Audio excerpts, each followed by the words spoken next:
My name is Doug Rowling. I'm the coordinator of Coquitlam Heritage Oral History Program, and it is October the 17th, 2012, and I'm in the parlor at Mackin House Museum speaking with Frank Cambridge.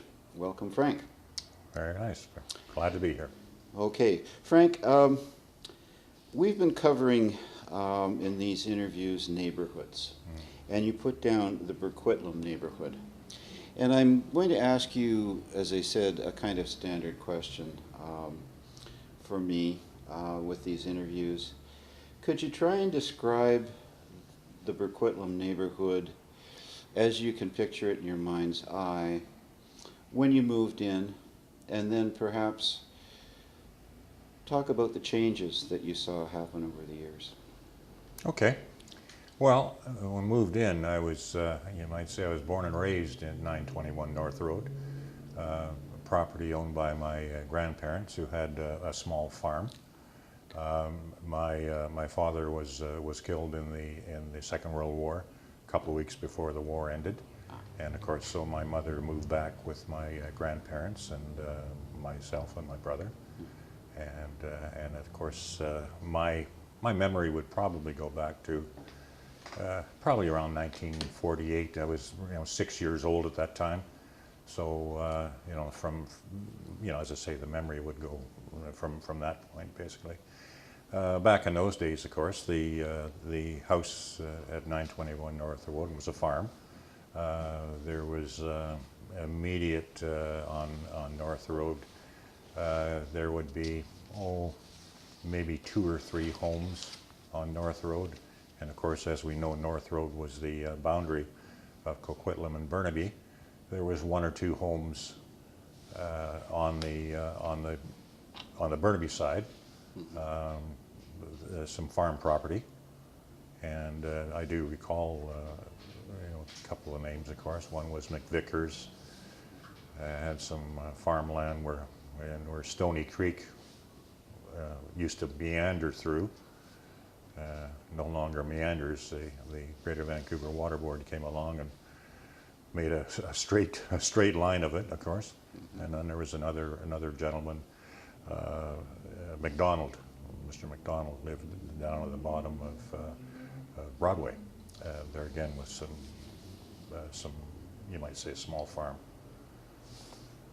Okay, I'm starting to get the picture. Try to draw out some more details for our future listeners and viewers. One thing that does come to mind, if you cast your mind back to 48, you mentioned farm.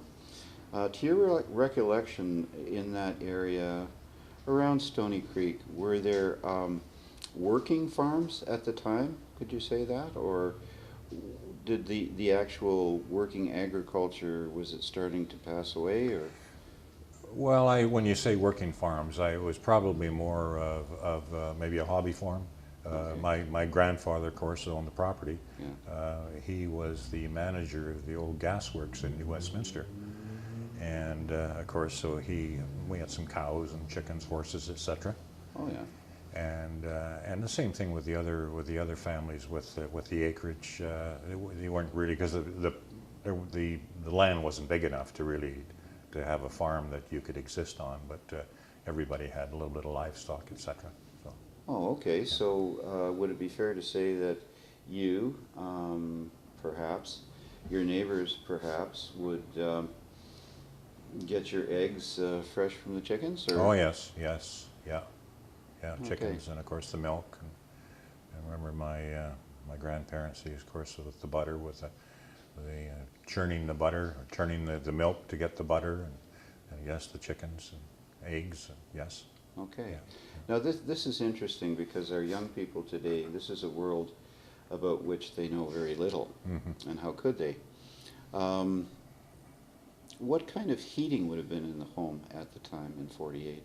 Well, back then it was a furnace that was.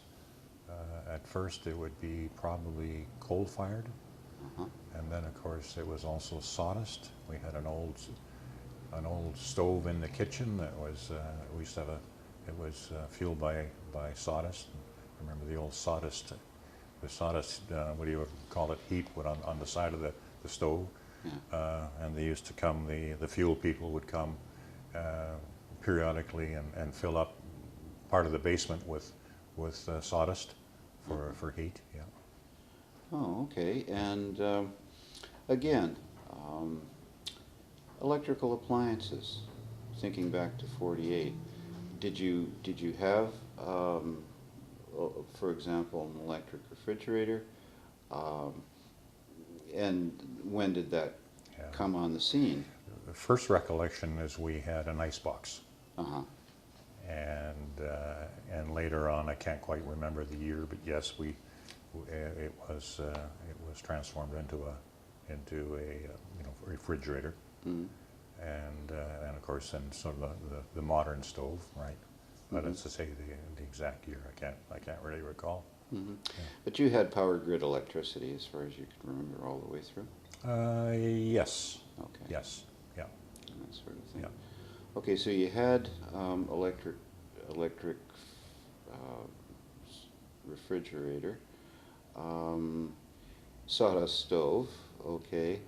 How about a telephone? Did you have what is called a party line Oh. phone? Did you have a phone at all? Yes, we had those with a party line. Mm-hmm. All right, Mhm. I can recall some of the conversations. Yeah. Perhaps you could explain to our younger future viewers what a party line was and how it worked. And perhaps you've got some stories that attend to that. Well, there again, in the early days, I was so young, but if I recall, of course, you'd pick up the receiver, and there was a dial. You'd dial, and it would ring, and then of course, I think you have to wait to make sure there wasn't another party on the speaking on the line. Mm-hmm. So it was a matter of courtesy with all of the people that were in on this so-called party line. And there were, I guess, although I vividly can't recall, but obviously there were times that there was a few arguments over the time. Mm-hmm. Yeah. And correct me if I'm wrong, I presume that sometimes some people would listen into the other conversation? That probably would have transpired. Yes.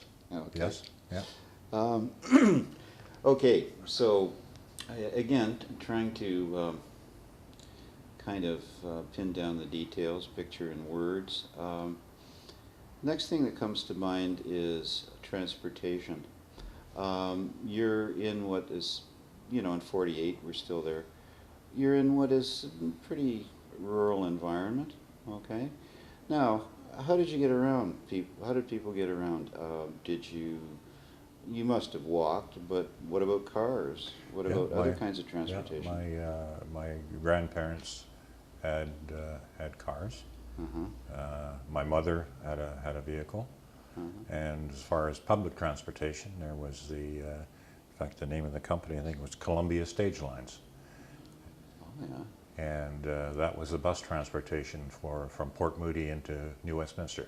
Mm-hmm. And of course, in those days, North Road was a dirt road, a gravel road. Mm-hmm. There was no pavement at that time. Okay. Yeah. Yeah. Yeah. Okay. And did you have a bicycle?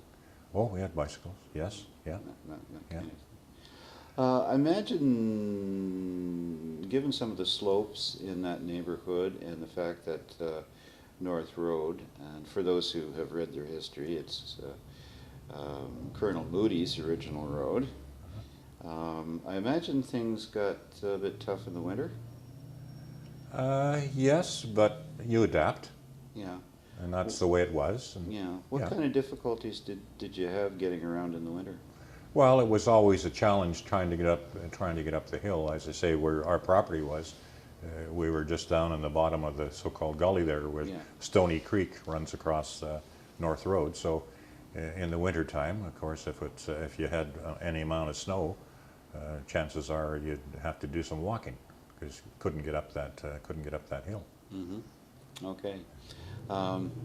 And what about cars? I mean, 1948, cars are, compared to the 20s, starting to get a kind of Hmm. sleek look. Can you remember the first cars you experienced and who had them and what they were like? Well, my grandfather had he had the old vehicles that were probably dated in the 30s, Mm-hmm. and my mother had a vehicle that was in fact it was a Ford vehicle Mm-hmm. that was in the late 40s, Mm-hmm. and my my uncle had the property just below us, which is now what you call it Oakdale. Oakdale, that's He right. had Yeah. he had that property, and of course he had a vehicle that was dated certainly in the 40s as well. It was I recall his vehicle was an old I guess you'd call them today Woodies Yes. with the wood panels on the side. Wood panels, yeah. Sure. Were they reliable, the cars? Oh sure, sure. Okay. Yeah. That sort of thing. Yeah. Okay. Um, this is a fairly unusual situation if I try to see it through the eyes of someone who's 20 years of age right now. You're very close to the environment, as it's called nowadays. You've also got roots that are not, I guess, only literal, but in terms of relationships. Talk about your grandparents. When did they move to the area? Well, our house was built in 1932. Okay. In fact, that's the house I live in today. Yes. We've done some remodeling. Yeah. My grandparents, probably in the early 20s. Okay. Okay, and as I say, they had at that time there was about 30 acres of property, and my uncle, he owned the property just below there, which is now Oakdale, Yeah. and he had that property. So, Okay. yeah. Could I ask where your parents came, or grandparents came from to Coquitlam? Reaching way back here. Yeah. Well, my grandfather was Welsh. Okay. My grandmother was Scottish. Okay. So they would have come from the east Uh-huh. to come to New Westminster, Okay. and in fact the name was Douglas, and my other set of grandparents, the Cambridge, there Yes. again they came to New Westminster in the early days as well. Okay. In fact, I have a great grandmother that was supposed to be the first homesteader in the Kamloops area back in the 1800s. Okay. Yeah. Yes, that's definitely roots. Yeah. You know, and again, something that's fairly unusual nowadays. Large events. Through this program, the young people are doing interviews, are becoming aware of the larger events of history that have touched Coquitlam. Now, the economic depression of the 30s, was this something that you probably have been too young to experience directly, if I'm not mistaken, but did people talk of it? Yes, our family, it really didn't impact us because Okay. there again, my grandfather was a manager or a superintendent, whatever you want to call him, Uh-huh. with in the gasworks of New Westminster. Yeah. So he had a good position and obviously income to equal that. Okay. So as I say, although yes, there was a depression, we didn't really experience it. Okay. Yeah. Speaking of occupations, what did your parents do for a living? Back in '48. Well, To use that as a kind of my benchmark. father was he was in the clothing business in New Westminster. Okay. Yeah, as an employee, and of course when along came the Second World War, and of course he signed up for the war, Yeah. and of course was killed overseas. Uh-huh. And my mother, I guess, various secretarial type work. Okay. Yes. And school, you knew that was going to come up. Oh, sure. You're in a fairly rural environment there. It's tough to get around in winter. Yeah. Where did you go to school, Yeah. and what was it like? What Well, was it like getting there and getting well, back? there was no such thing as being bused or by car. Uh-huh. It's of course we walked every day to school, Mhm. and it was the school was the Blue Mountain School at Robson and Smith Road. Okay. Right. And what kind of kids were there? I mean, in terms of their, let's say, ethnic background, social background, that sort of thing. Oh, I'd say probably mostly certainly Caucasian, Uh-huh. and well, Coquitlam, I guess, would probably be towards middle, like a middle class. Okay. Yeah. And was this would be, at least to start off with, what was described as a one-room schoolhouse? No, it No? was no. So it you had was, grades? Yeah, it was 1 to 6. Mhm. It was I guess a four room Okay. school, and then after a few years, of course, they built another extension onto the school. It was a brand new school right beside the old school. Yeah, and of course, Blue Mountain is still there today. Yes. Yeah. Did you like school? Yeah, yeah, we had a baseball or softball team, and used to Okay. play the sports. Yeah. Yeah, that sort of thing. Mhm. Now, again, trying to hang things around that date, 1948, for now anyway. Grades 1 to 6. After that schooling, some might have gone on to high school. Can you describe or recall who went on to high school and maybe who didn't? Not really. Okay. Not really. Because? I haven't. There's been a few, I guess, graduate get-togethers over the years, but I personally I didn't attend. Mhm. There was a couple of names that I could recall, and later on, a gentleman turned out to be a client of mine because Okay. I started business, Mhm. and he was a client. But no, I didn't. I didn't really keep track of. But you did go on to high school, Yes. and Yeah. what high school was that? It was Coma Lake. Okay. Yeah. And it was. They also built a new junior high school right beside Coma Lake. I can't quite recall the name now. I attended the junior high school for a couple of years, and then in grade 10 we moved over into the larger high school, Coma Lake High School. Yeah. A question based on something that Ella Bendorf mentioned, who's in the Oakdale neighborhood and has given us many, senior contacts.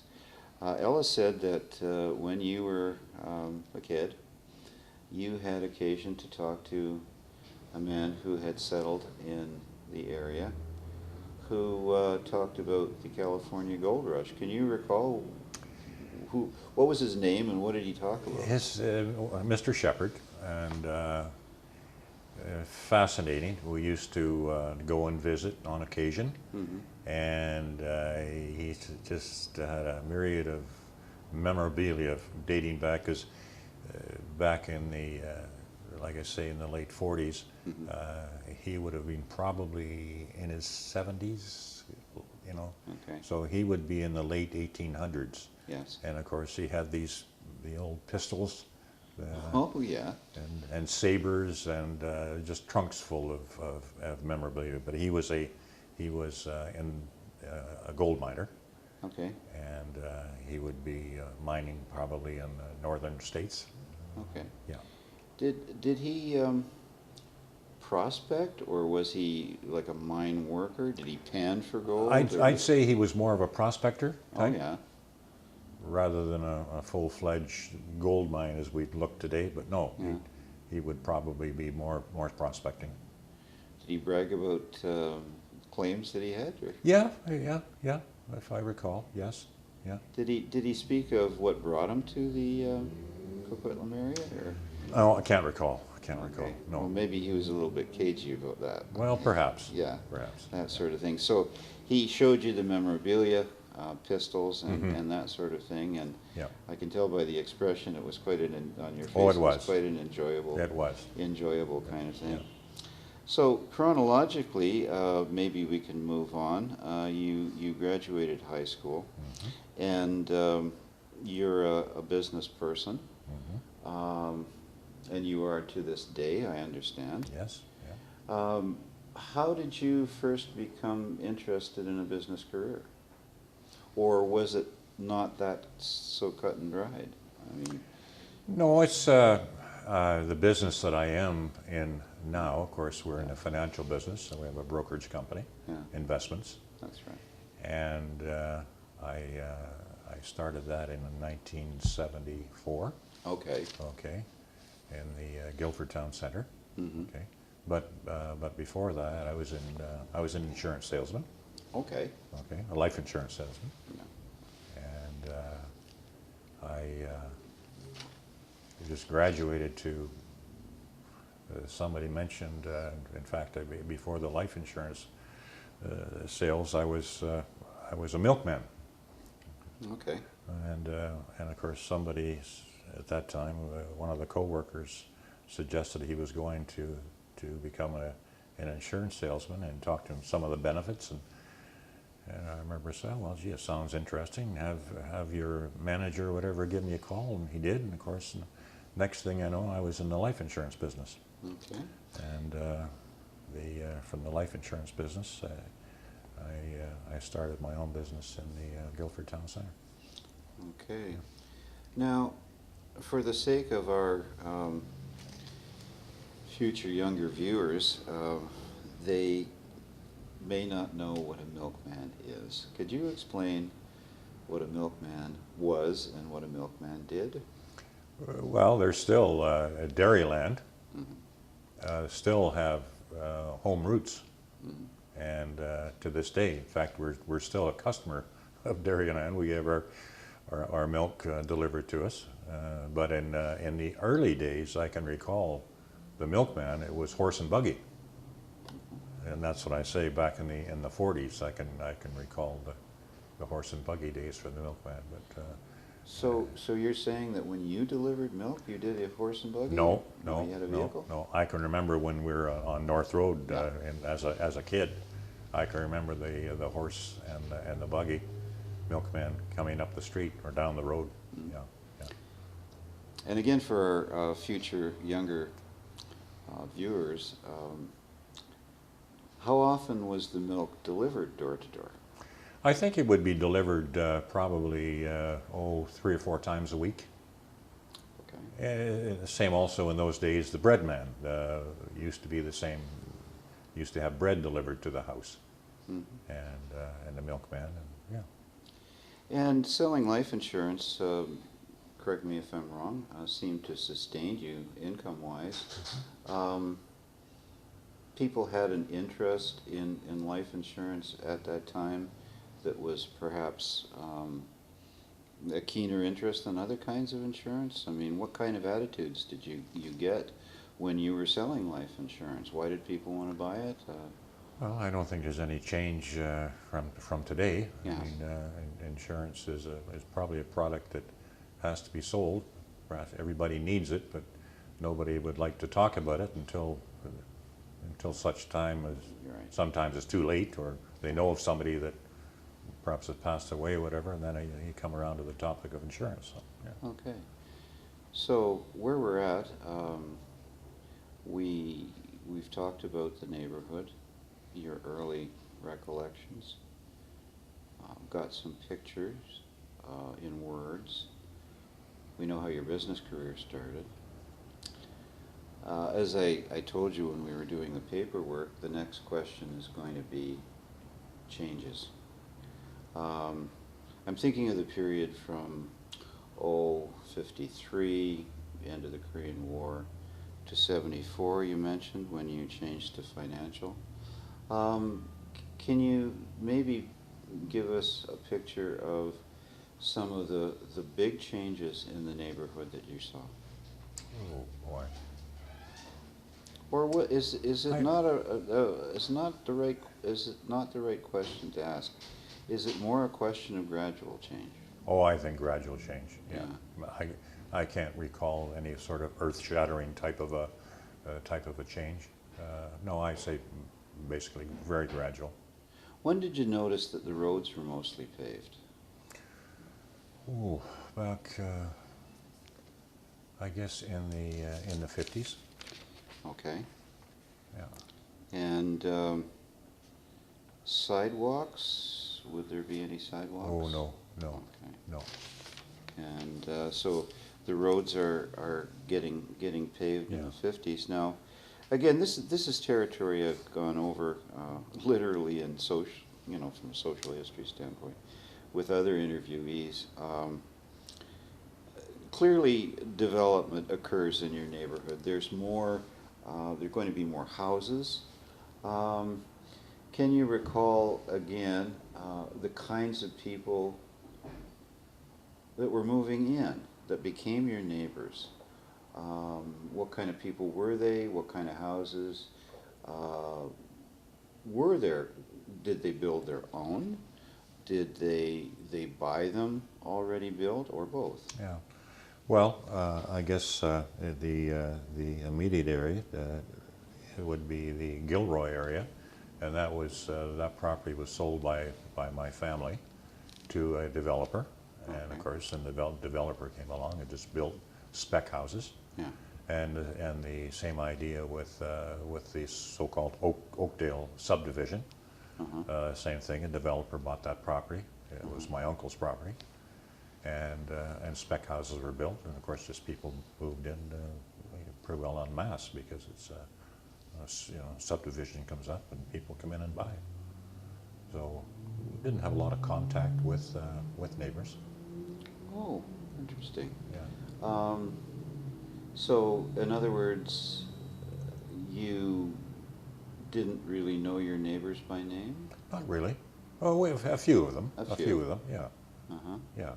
But we still, at that time, we still lived on acreage ourselves, so Okay. it wasn't you have a next door neighbor. You know. Uh-huh. Certainly we do now because all that property is being developed. The inevitable question, did you lock your doors? Didn't have to in those days, no. Okay. No. And again, from a social history standpoint, the next inevitable question, did you experience crime in the neighborhood or just generally in Coquitlam? No, we didn't experience crime. Break-ins, that sort of thing? No, no, no. But as we talked before, I guess the crime scene would be a gradual thing that is over the years. Mm-hmm. Yeah, Mm-hmm. yeah. That kind of thing. Events, and I will get in, maybe a little later on, I'll get into more of the business career aspect of things and the business climate, if you will. But I'm just going to look at some of the events that are kind of turning points in neighborhood history, Coquitlam history. You had telephone service, party line, and then your own private line from 48 onward. Oh, we had telephone service probably before 48. See, Okay. when I, mentioned 1948, that's about, I would be 6 years of age, and I can't remember too much before that. So Yeah. Okay. Because in a couple of our Coquitlam histories, it mentions that people around Como Lake area were pleading for phone service in 1955. So, Okay. So I guess you were well provided for. Well, I think so. As I say, my grandparents were probably pretty well connected. Okay. Again, if you have any recollection, you may not, of some of the big events. 1961, Coquitlam experienced a big flood, many floods over the years. great and small, in the whole Tri-Cities. Do you recall any experience you had regarding the flood of 1961? Not really, not Okay. really, you know. Would this be because you were up the hill and Oh, not down? probably, Yeah. probably. And the same thing, I think, in the Fraser Valley. It was at 1948, the huge flood in the valley. Absolutely. There again, you could recall driving, and you'd see, you know, some of the homes. You could see the water level up on the sidings, etc. But there again, that's the extent of what I knew. Yeah, in '48 the flood was quite bad. The Yeah. high school kids were commandeered to sandbag at Yeah. Colony Farm, and Right. the mill was Right. the mill was like waist deep in water and Sure. the whole bit. Sure. 1962 Hurricane Frida. Yes. Did you Right. have any recollections of that? I do recall that. Can you talk about what that was Well, like? it was very extensive. We sustained some damage to our place. At that time, I was living just up the hill on North Road. My mother had remarried, and Okay. and they bought, or not bought, they built a home. And I remember the trees, etc., because there's lots of trees where we are, and a lot of tree fall. Okay. Yeah, a lot of damage there. Mhm. Okay. Again, for our future viewers, our young people, hurricanes are not common in this area on the south coast. Was it No. scary? I wouldn't say it was too scary. I mean, Yeah, you know. but lots of trees down and that Oh, sort of yes, thing. yes. And how long did it take to restore power, get things back to? It was normal? probably, I would say probably a good week, if I recall, to get the Okay. power turned on. Yeah. That Yeah. sort of thing. Yeah. Again, big events that have come up in these interviews many times. Again, if you recall any impact, yes, maybe not. That in itself is significant. 1964, the opening of the Port Mann Bridge. Can you recall any big fanfare about it? Any big changes in the traffic pattern, or was it? Well, just that was a big event. Oh, Certainly yeah? a big event. Can you talk about that a little Well, bit? Why it was big? I say because of the highway. It was an old two-lane highway to go anywhere, and would take forever if anybody wanted to go up country, go into the interior, or up to the Caribou. It would take forever to, especially on the long weekends, etc. So of course, when the Port Mann Bridge came along, it was a pretty big thing. Okay. How did you get across the Fraser, generally speaking, before the Port Mann? Well, it would be the Patella. Patella, sure, That sure. would be the main Yeah, one. yeah, Okay. yeah. Do you recall that in the press in '64, was there a big like opening ceremony for the Port Mann, or? There would have been, but I can't quite recall. Yeah. Okay. Another big event was, of course, when the Hope Slide in Hope. Oh, okay. Yeah. You're the first to mention it in these interviews. Can you talk about that? Well, it was. It was in the press. Yeah. Oh, yes. Yeah. You know, Yeah. a few people killed, and yeah.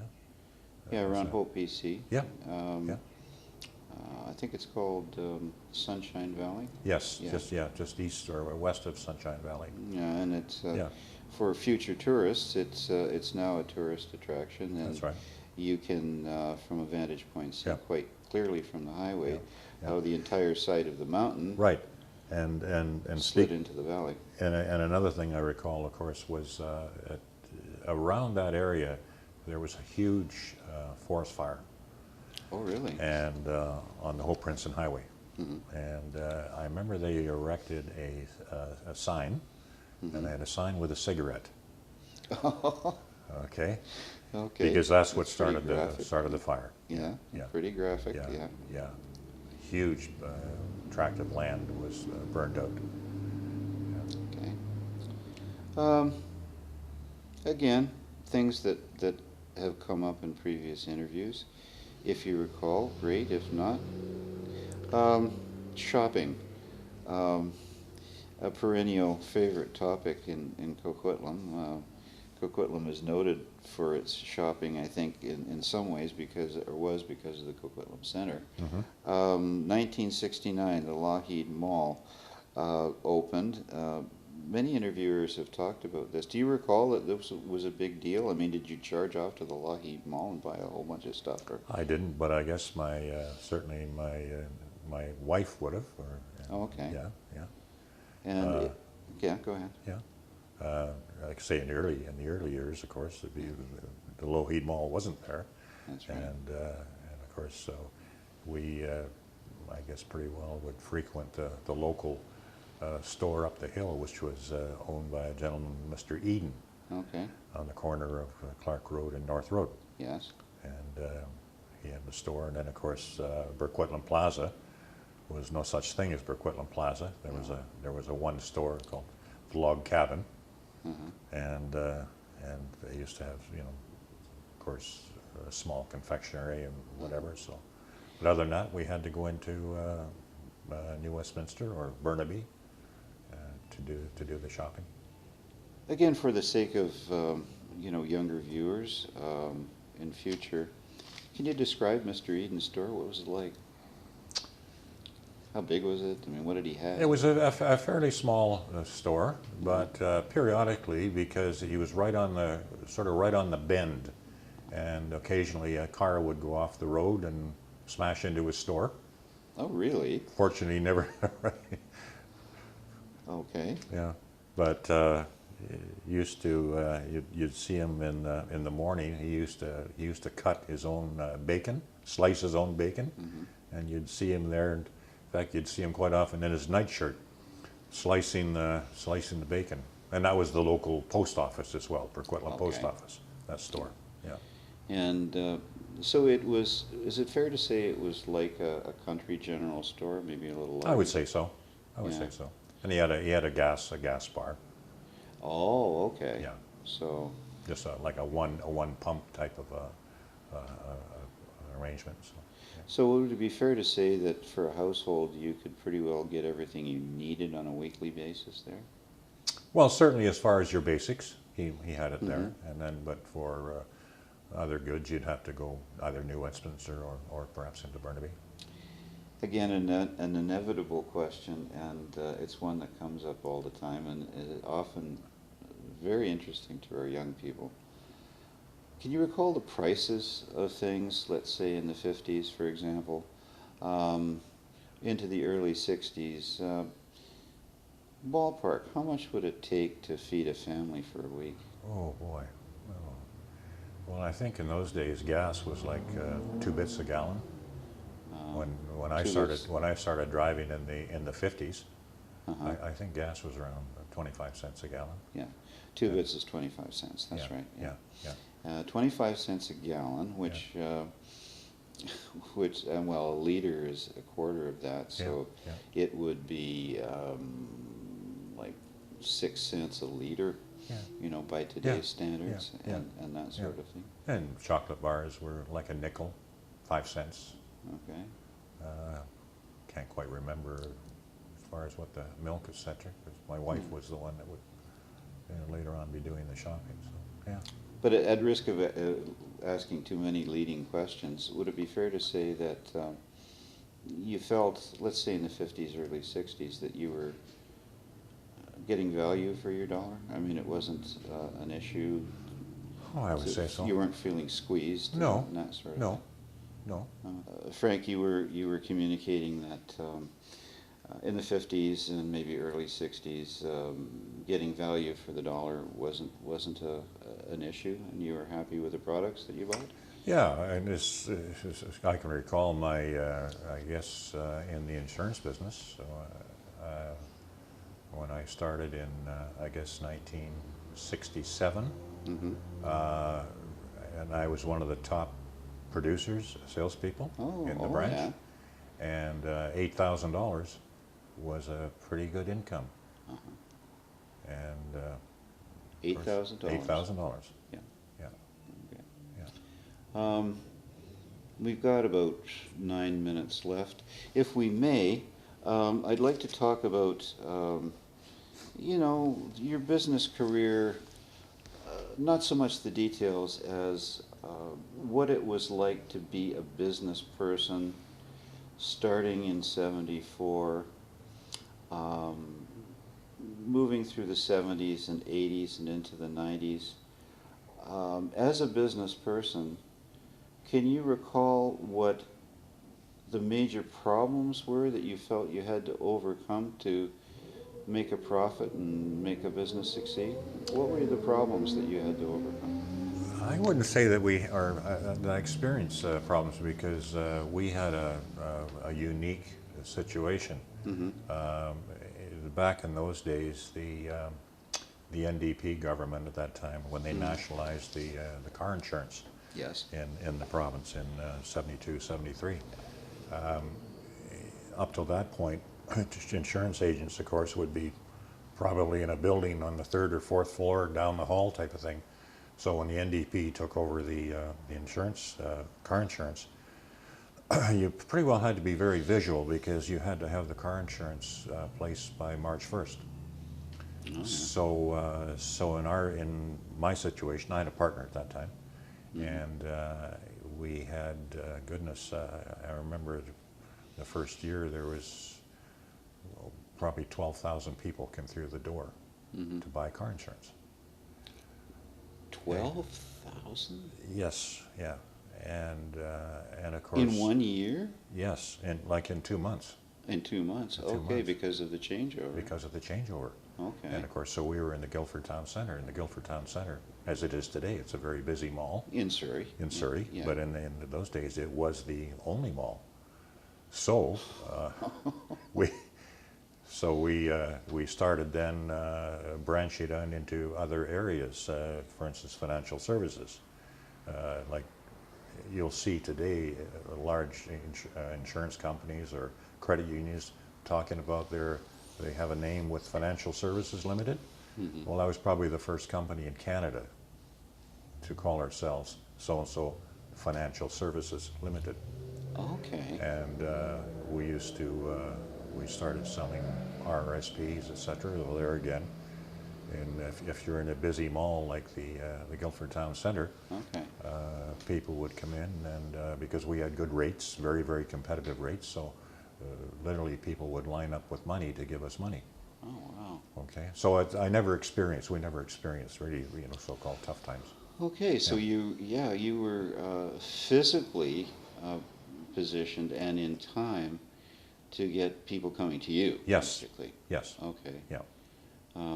Well, that's interesting because that's a fairly unusual situation. And just for again, future people and their historical interest, for context, after many years of social credit rule in the province of BC, correct my memory, Dave Barrett and the NDP came in '72, Mm-hmm. and they were out in '74, I think. No, he lasted longer than that. Longer than that, Yeah, but not too yeah. much longer. No, Okay. yeah. Now, another thing that I've twigged to here is this transition from, from a business history point of view, let's put it that way. Because things don't come out of nowhere, things start somewhere. It's very common for us nowadays to have an entity like an insurance company or even a bank providing multiple services, and that sort of thing. Banks can be into insurance can be into financial advising, and I think it's safe to say that you would be a pioneer in that respect. I believe I was, because in those days, because I approached a number of the large trust companies. Okay. And to offer, said, think we can do some business. And of course, in those days, the large trust companies, they'd say, well, no, I don't think we could see an insurance agent selling our products, etc. So there was finally one company. The name of the company was First City Trust. It was an Alberta-based trust company, and Okay. they said, let's give this a try. And so we did, and so from there on, I guess, as I say, we were probably the first what we call deposit broker in Canada, where we'd have various trust companies and credit unions that we would be a broker for them. Yeah. Okay. Yeah. Canada, I think it's safe to say, when it comes to especially the financial industry, is distinctive amongst other countries compared to the United States for being relatively heavily regulated compared to the United States, for example. Now, when you were making that transition to from insurance to let's call it financial products, did you find that there was a lot of regulatory flack and rules to dance around and all of that sort of thing? No, not in those days, but certainly in the last few years, yes. Extreme amount of regulation and compliance, and it's just going to be more coming. So, in fact, no matter what, I say no matter what profession. I was speaking to our lawyer the other day, and he's, I guess, faced with the same issues, and as he was mentioning, it's almost to the point that they have to perhaps specialize in an area, because trying to know it all, if all fields, it was very difficult, especially with the liabilities and the compliance that we're faced with. So, and it's the same with the insurance industry. Okay. Yeah.